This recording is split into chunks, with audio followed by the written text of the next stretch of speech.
Después de la Segunda Guerra Mundial, la humanidad sintió la necesidad de reconocer los derechos consagrados en la Declaración Universal de los Derechos Humanos de 1948.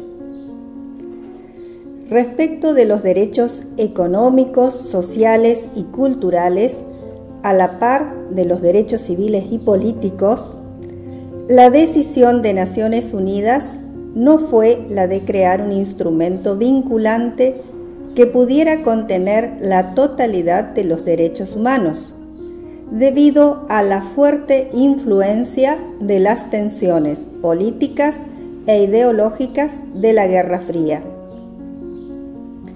Por esta razón, los derechos económicos, sociales y culturales eran derechos programáticos, distintos de los civiles y políticos, cuya realización no se podía exigir directamente a los estados por hallarse condicionados por los recursos económicos para su desarrollo.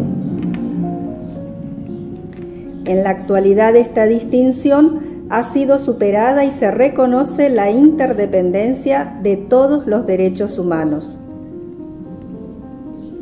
Finalmente, en 1966, la Asamblea General de la ONU aprobó los derechos económicos, sociales y culturales, entrando en vigor en 1976, que junto con el Pacto de Derechos Civiles y Políticos conforman un plexo jurídico del mismo nivel o jerarquía.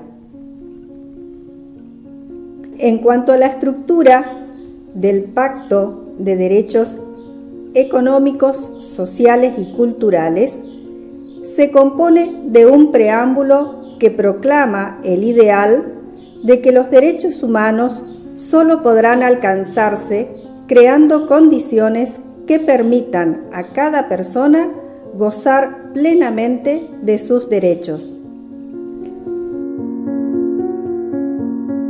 Está supervisado por el Consejo Económico y Social y en 1985 este Consejo crea el Comité de Derechos Económicos, Sociales y Culturales, órgano que recibe los informes de los estados parte sobre las medidas que adoptan para dar efecto al pacto y los avances que logran con respecto al mismo. En el año 2008 se establece un protocolo facultativo que comprende un procedimiento de denuncias ante el incumplimiento del mismo. Este pacto plantea obligaciones genéricas de los estados. Primero, la obligación de adoptar medidas inmediatas, es decir, que los estados se comprometen a adoptar hasta el máximo del recurso disponible para lograr progresivamente la efectividad de los derechos. Segundo, la obligación de progresividad y prohibición de regresividad. Esto supone una cierta gradualidad que implica ir mejorando las condiciones de goce y ejercicio de estos derechos.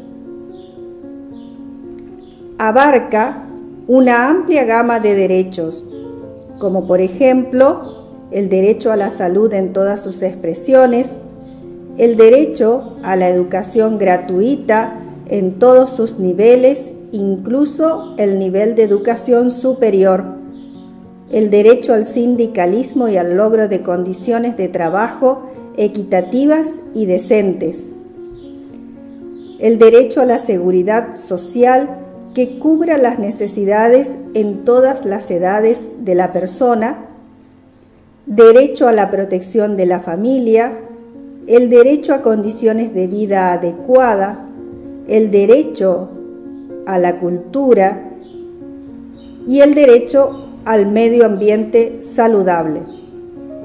El Pacto Internacional de Derechos Económicos, Sociales y Culturales fue ratificado por la República Argentina el 8 de agosto de 1986. Este goza de jerarquía constitucional desde la reforma de la Constitución Nacional de 1994, incluido en el artículo 75, inciso 22, y aprobado por la Ley 23.313. Según los datos de la ONU, más de 1.000 millones de personas en todo el mundo carecen de una vivienda adecuada y más de 100 millones no tienen hogar. La vivienda debería ser accesible a todas las personas, que además deberían tener cierta garantía de tenencia que los proteja de desalojos forzados, hostigamiento y otras amenazas. Entre los servicios disponibles deberían encontrarse el agua limpia potable, saneamiento y energía. El derecho a la educación supone acceder a la educación primaria, gratuita y obligatoria, y a un mayor acceso a la educación secundaria, técnica, profesional o superior. Lograr la efectividad del derecho de las personas a la educación reduce la vulnerabilidad de éstas al trabajo infantil, los matrimonios precoces, la discriminación y muchos otros abusos contra los derechos humanos.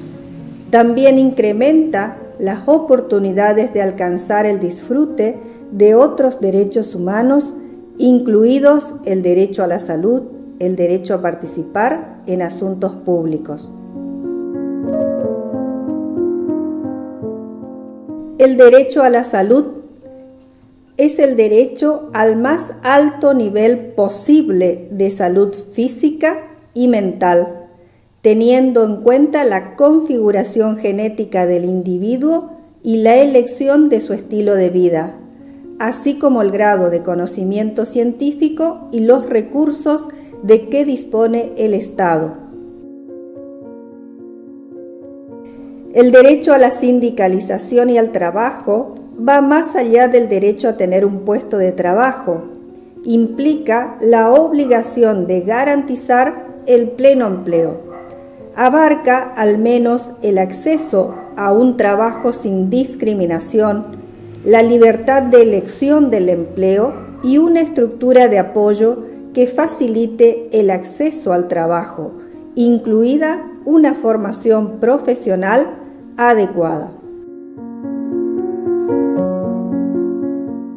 El derecho a la protección familiar implica la igualdad y el respeto de todos los derechos humanos y libertades fundamentales de todos los miembros de la familia, que son esenciales para el bienestar familiar y de la sociedad en su conjunto.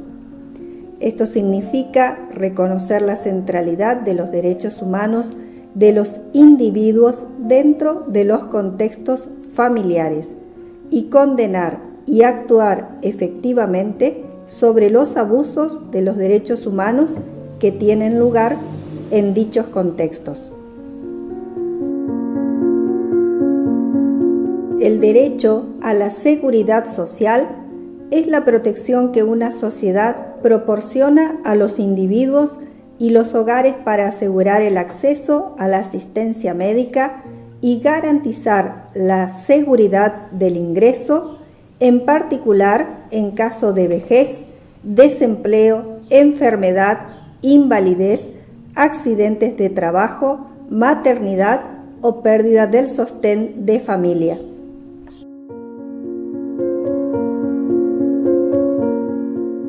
El derecho a la cultura se refiere al conjunto de conocimientos que caracterizan a una sociedad o grupo social en un periodo determinado.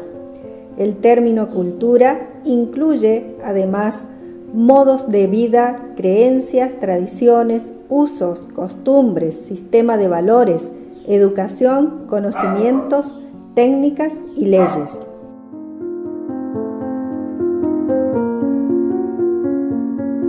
El derecho al ambiente sano comprende una serie de actuaciones por parte del Estado y también de la ciudadanía en aras de salvaguardar tanto los derechos a la defensa, el derecho a la protección y la conservación, el derecho de información, consulta y participación, así como el derecho a la remediación y compensación y mejora.